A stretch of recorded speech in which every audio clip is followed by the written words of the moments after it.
episode van Radio Scriptura, 'n potgooi van Scriptura. 2 Timoteus 3 vers 16 en 17 sê die hele skrif is deur God geasem.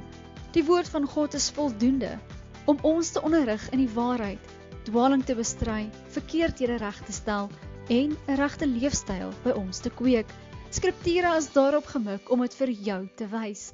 Jou gasheer vir hierdie episode is Gerard van Ryn.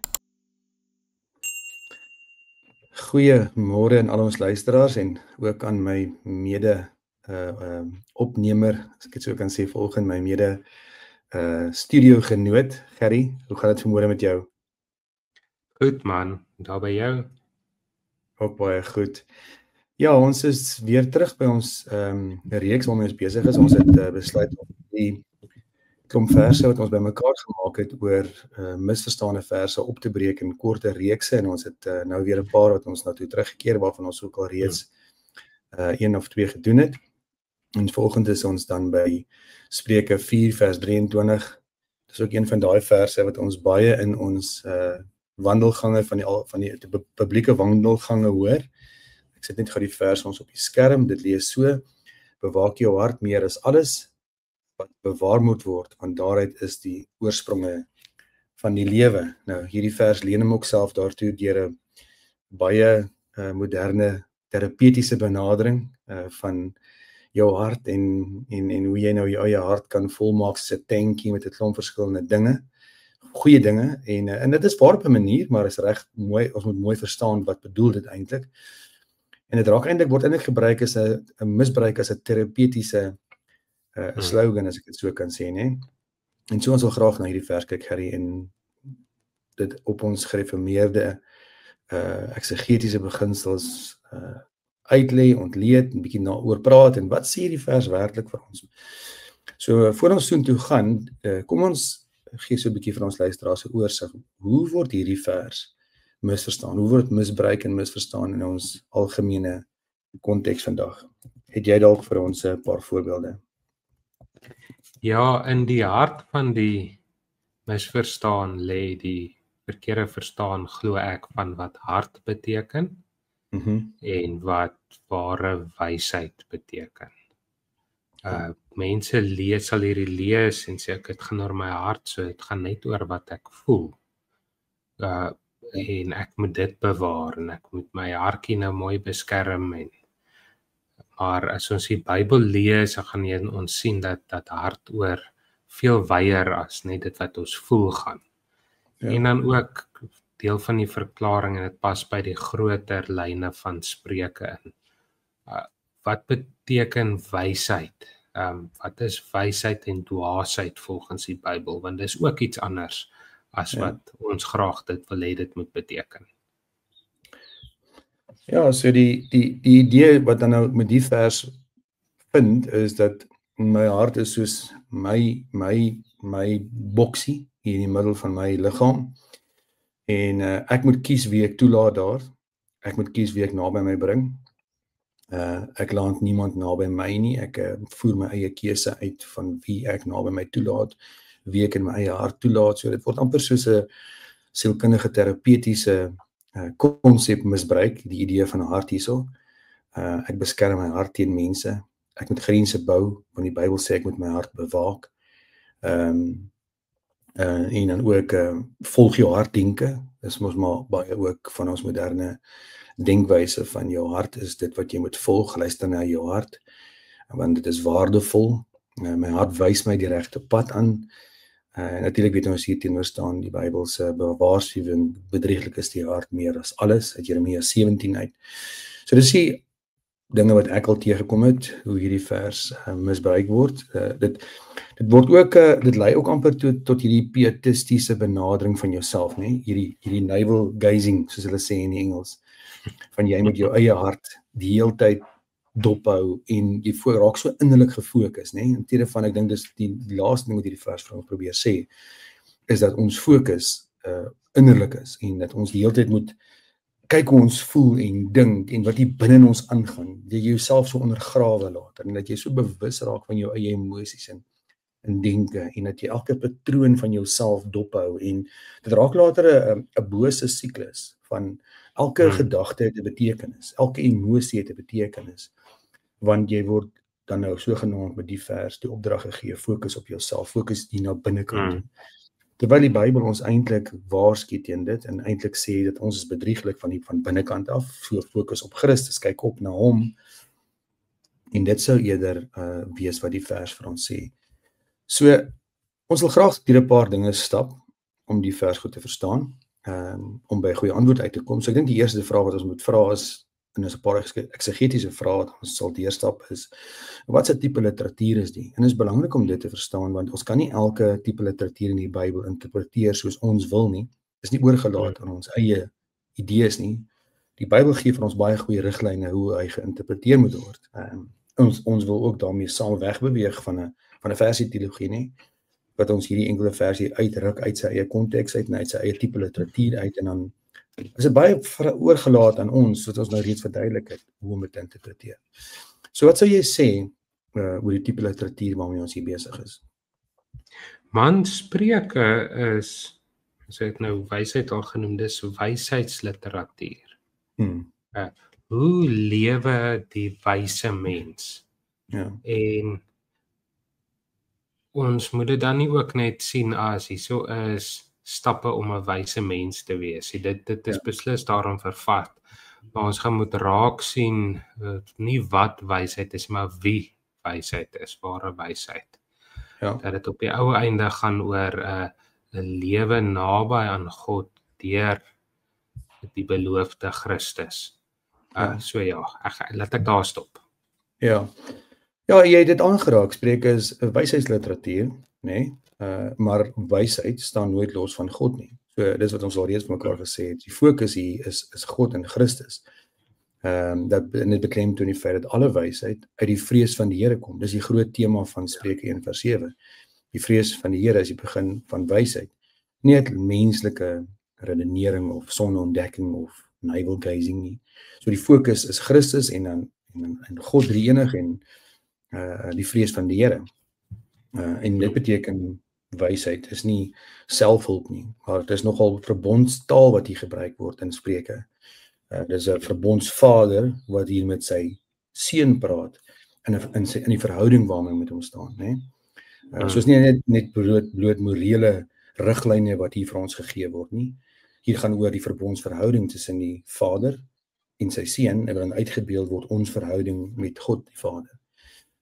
Dit wys ons op die skepingsorde, hoe God werk, sy heerskappy, maar altyd in die lig van sy genade en sy heiligheid en sy grootheid. En dit moet die fokus wees, en dis wat Spreuke vir ons probeer leer. Dit probeer ons eintlik leer oor ons verhouding met God en die fokus op God en hoe ons lewe nie in onsself nie, maar by hom.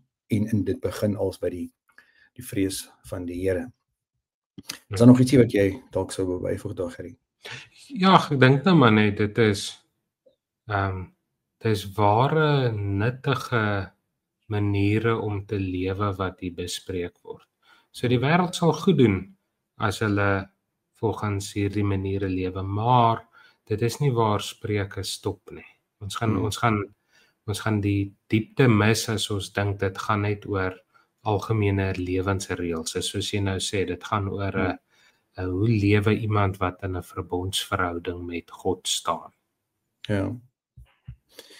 Ja, so en die tweede ding wat ons nou wil kyk, wat ook baie belangrik is, wat ons weet, is in ons gereformeerde beginsels van interpretasie, is wat is die konteks.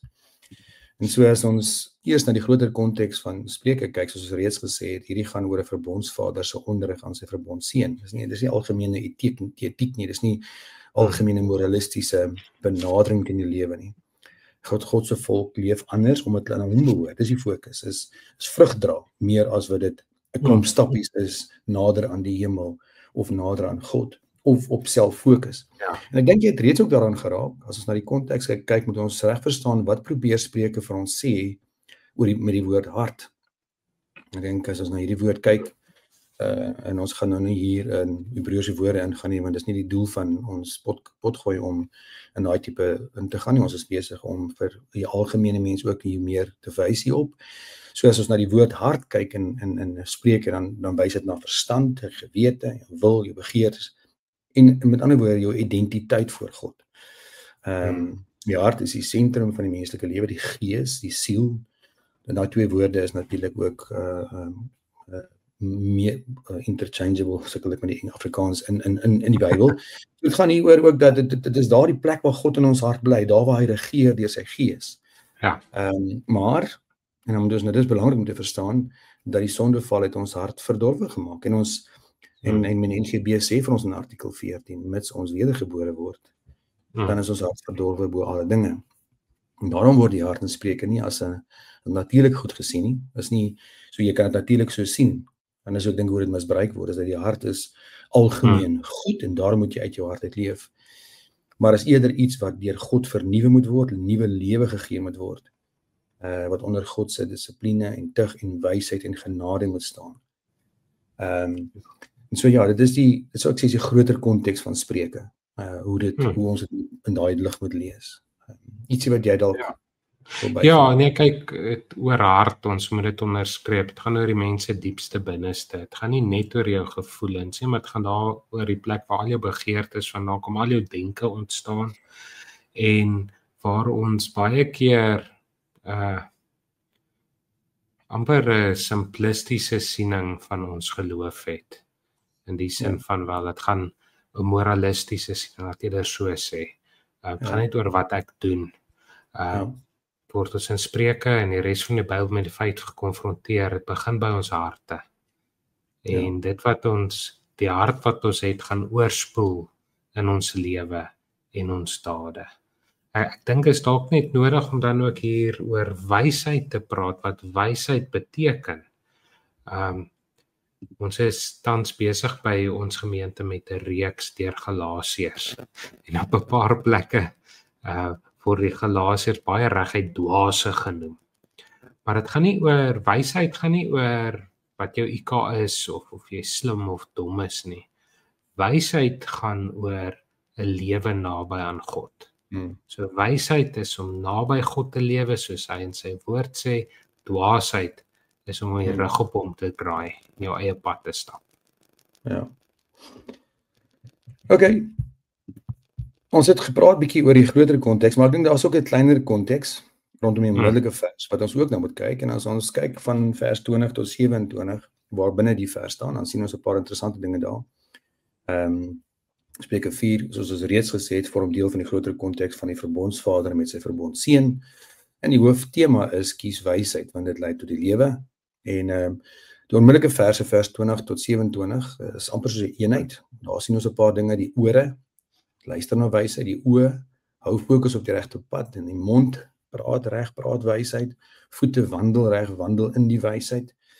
En as ons kyk na hoe hierdie individuele items wat genoem word in vers 20 tot 27, dan ons interpretasie van vers 23 beïnvloed, kan mens so daarna kyk, soos vers 20 oor die ore, met ander woorde wysheid kom van buite, deur Openbaring, vers 21 die oë, God hou jou fokus op sy waarheid, weer eens dit is nie ons wat hier in onsself grawe nie, maar God se fokus hou ons op die fokus op die waarheid deur sy woord.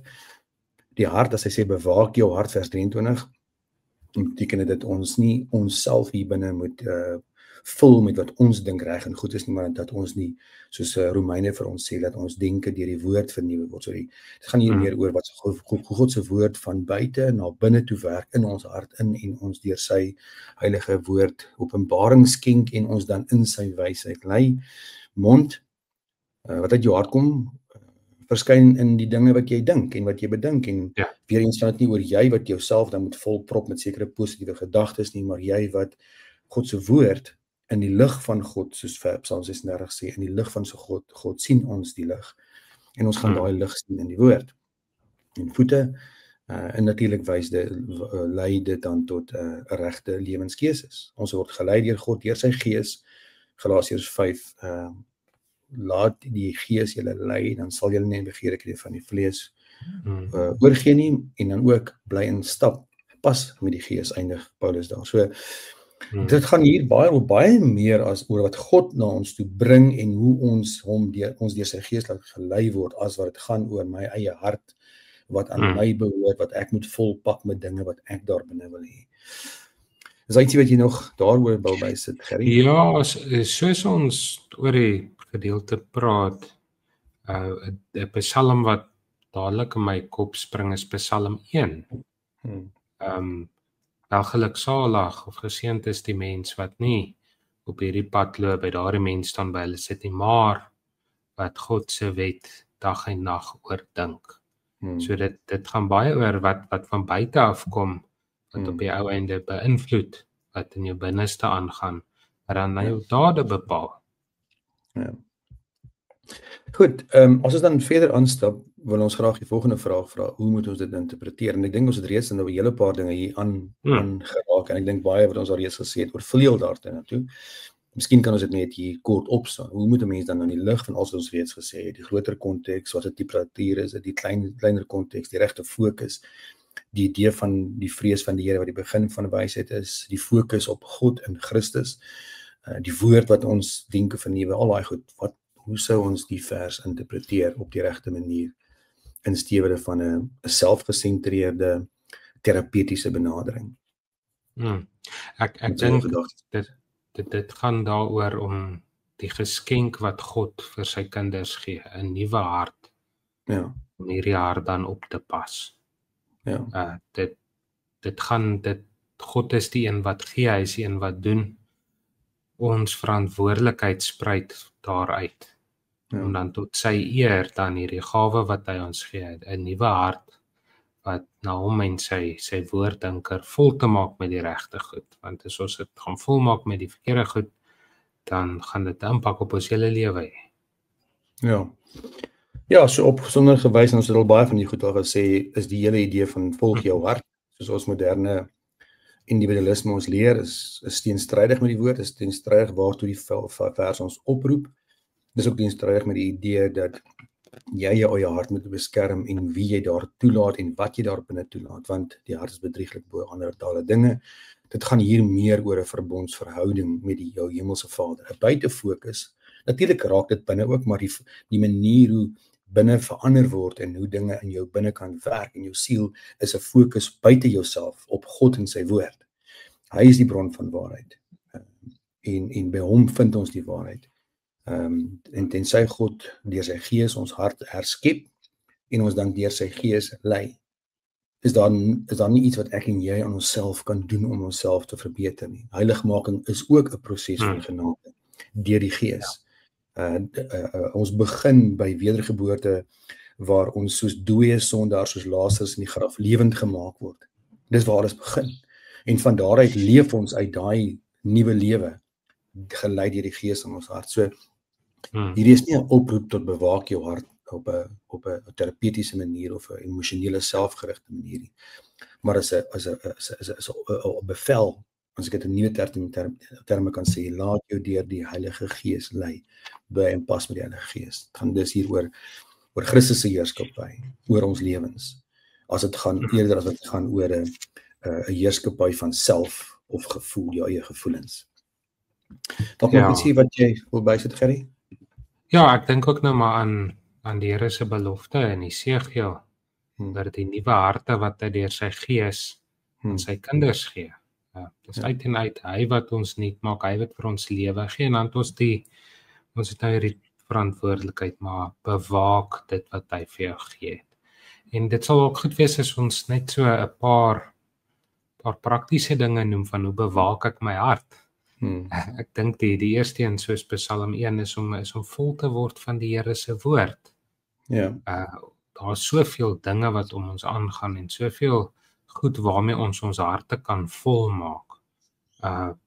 Dit is skrikwekkend hoeveel van mense se tyd ingaan op sosiale media en hierdie video's en hierdie dit en hierdie dat, en op die ou einde is daardie goed wat binne in jou begin leef. Ja, ek dink Romeine 12 vers 1 en 2 is 'n goeie riglyn, praktiese riglyn in die verband, né? En dit gaan nie oor jouself nie. As jy mooi na die vers luister, ek lees dit gou vir ons.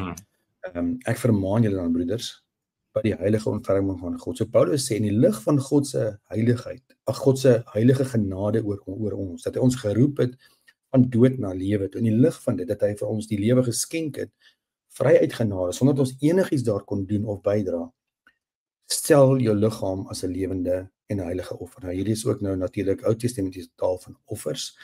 So Christus het sy lewe vir ons geoffer as die offerlam en ons gee onsself vir hom as 'n heilige welgevalle offer. En dit is die redelike godsdienst en as hy praat dan sê hy, dit is die regte manier hoe ons moet leef en dan gee hy sê, wat is dit in vers 2? Hoe doen ons dit? Dit word nie aan hierdie wêreld gelykvormig nie, maar verander deur die vernuwing van julle gemoed. Nou hierdie is belangrik, ek dink hierdie is baie in lyne met die vers. Dit is nie 'n proses van jy, jouself en ek en grawe hier met myself nie.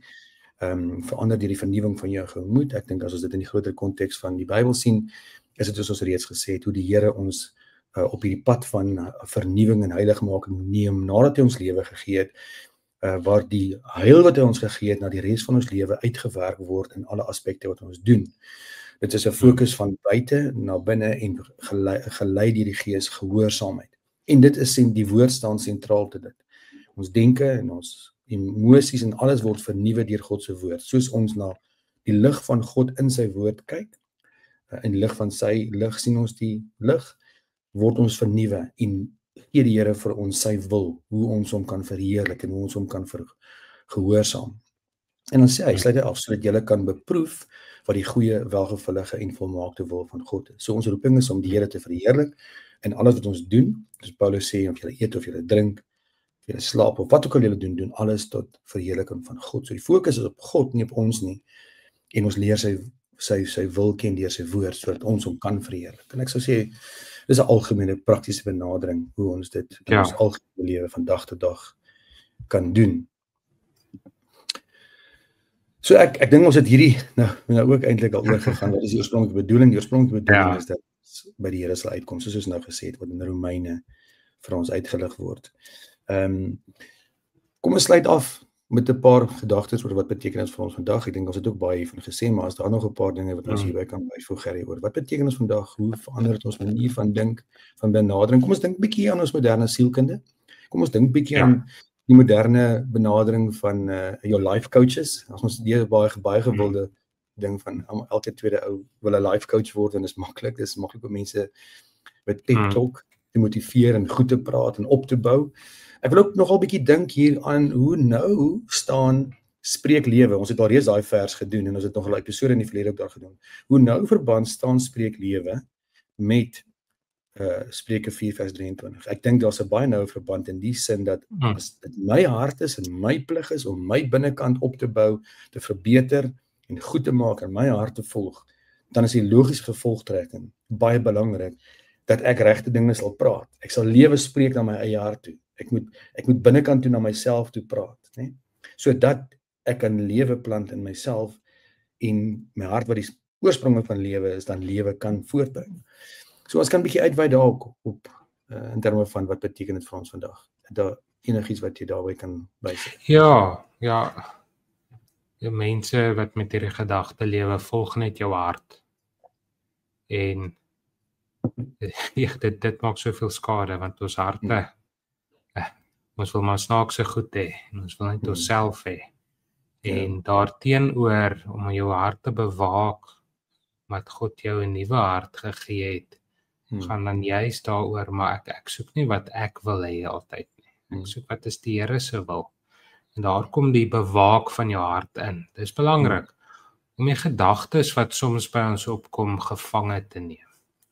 Om onsself te sê, maar hierdie ding wat ek nou dink is nie soos die Here in sy woord sê nie. Dis nie die waarheid nie. En na sy woord toe daaroor te draai. Ongelukkig sal baie mense spoor van hierdie vers en ander spreek lewe en so op soveel ander mense trap. Want dis ek en my hart en my geluk wat belangrik is. Daarteenoor die gelowige wat sy of haar hart bewaak, gaan sekere verhoudings duidelike grense instel. Hy gaan selfs van sekere verhoudings ontslaa raak, maar nie omdat hulle in die pad van ons geluk staan nie, maar omdat hulle nie bydra tot ons heiligmaking nie. Omdat 'n gelowige soos Psalm 1 nie saam met sekere mense staan en loop en sit nie. Ja. Dis nogal baie teenstrydig soos jy praat, dink ek aan Jesus se lewe nie. Dit is geweldig teenstrydig met hoe Jesus gelewe het. Petrus sê Hy het die ander wang gedraai vir die wat hom geslaan het. En so hy het homself gegee. Hy het homself die hele tyd beskerm, weghou en homself in sy eie hart so opgepas nie. So dit sê heeltemal iets anders dit as dit. Dis 'n dienende gesindheid waarmee ons leef. En as jy met 'n dienende gesindheid leef, dan stel jy jouself ook vir pyn en seer kry. Ek meen, dink aan jou verhoudings in jou eie gesin. As jy so benadering teenoor jou huwelik het, van bewaak jou eie hart en ek gaan net sekere dinge toelaat na my vrou en my kinders toe, baie selfsugtige benadering. Hoe gaan jou verhoudings in jou huisgesin werk? Ek dink aan kinders wat groot word, veral as hulle verskillende fases gaan van baie moeilik. Jy vat baie pyn. Jy luister na baie dinge en ek het al groter kinders.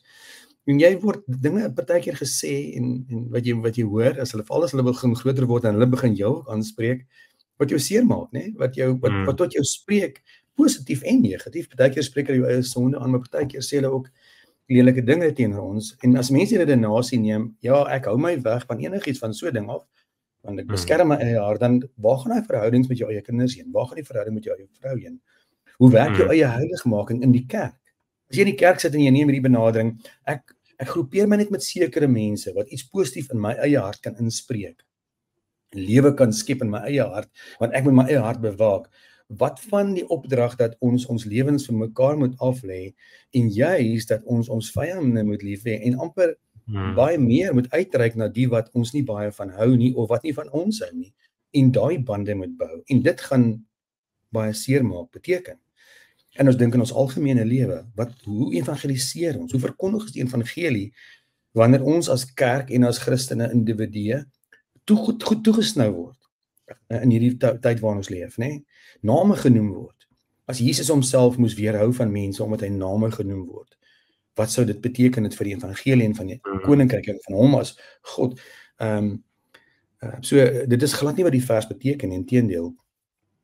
Dit gaan hier oor ons dienskap aan die Here, eerstens ons in die algemeen ons diens aan die Here, ons diens in diens van hom, maar dan dat ons eerder ons lewe, kom ek stap eentjie terug en ek sê net en ek het ook daaraan gedink, ons moet ook nie vir mekaar sê dat die vers beteken daar's geen verantwoordelikheid by ons, en dat ons amper niks verantwoordelikheid nie, ons het 'n verantwoordelikheid waarmee ons besig hou, en Psalm 1 sê ook, sit nie in die kring van die spotters nie, so daar is 'n opdrag in ons, wat ons in ons gedagtes laat inkom, en waarmee ons lewe vul, daarom is die opdrag uit Romeine 12, laat jou denke vernuwe. So ons kan nie ons lewe en ons gedagtes besoedel met verkeerde TV-programme, met onheilsame spraak nie, en ons soos ons weet vrydenkend nie, en ons het geen beskerming in ons eie denke en ons eie verstand, waarmee ons oë en ons ore vul nie, né? Dis wat die vers bedoel nie. Die fokus is eerder nie in onsself aan die man in daai opdrag, en in daai verantwoordelikheid na God se woord toe, en dat hy vir ons lei, want daar sit ook niks goeds in onsself nie. En ek dink dis belangrik om dit te verstaan, dat ons nie ook vir mekaar sê, dat die vers het nie 'n verantwoordelikheid aan ons. Ons het 'n verantwoordelikheid, wat ons denke en ons gedagtes mee vul, en laat dit God se woord wees. Nog ietsie van jou kant af, Gerrie? Jaco, om die Bybel te kan verstaan, is geloof nodig. As die Heilige Gees dit vir ons oopmaak, dan gaan ons 'n vers soos hierdie vat en sê, wel, dit gaan oor myself. Net wanneer die Here jou borskas oopbreek en vir jou 'n nuwe hart gee, wat jy besef, maar ek is nie so belangrik soos ek dink ek is nie.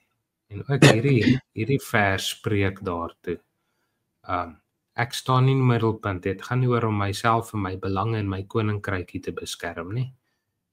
Dit gaan daaroor om naby die Here te lewe. So ons kan maar net aanhou bid. Groot ding in baie mense se lewens is hierdie trots. Alles gaan oor myself. Dit is die Here wat ons in sy genade verneder. Ja,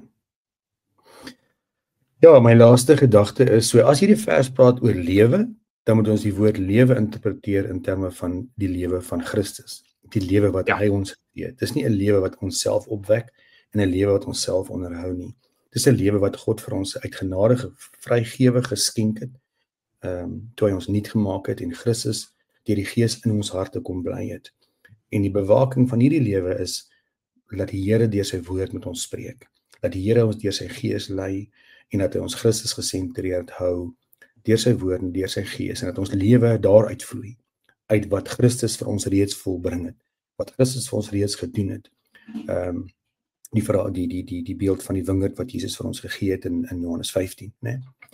Van ek is die wingerd, julle is die lote. Sonder my kan julle niks doen nie. Die opdrag is bly in my. Ek dink dit is waartoe die vers ons roep is, bly in my en dan sal julle vele vrug dra. So die fokus is op hom, vanuit hom vloei die lewe en van hom ontvang ons die lewe en vloei in die lewe ook daagliks na die res van ons liggaam in ons gedagtes en ons lewe toe. Dankie Gerry, ek dink ons kan daar afsluit. Ja, tensy daar nog 'n laagte gedagte van jou kant af is. Goed, baie dankie. Ja, dit is 'n wonderlike gesprek gewees en dat die Here se woord spreek tot ons, nê, en hoe die Here sy woord self aan ons duidelik maak en so mag dit vir ons luisteraars ook help in hierdie wêreld waar ons sien hoe die Bybel ook misbruik word en mag dit hulle ook ons ook help om die Here se woord reg te interpreteer. Baie dankie en totsiens tot 'n volgende keer.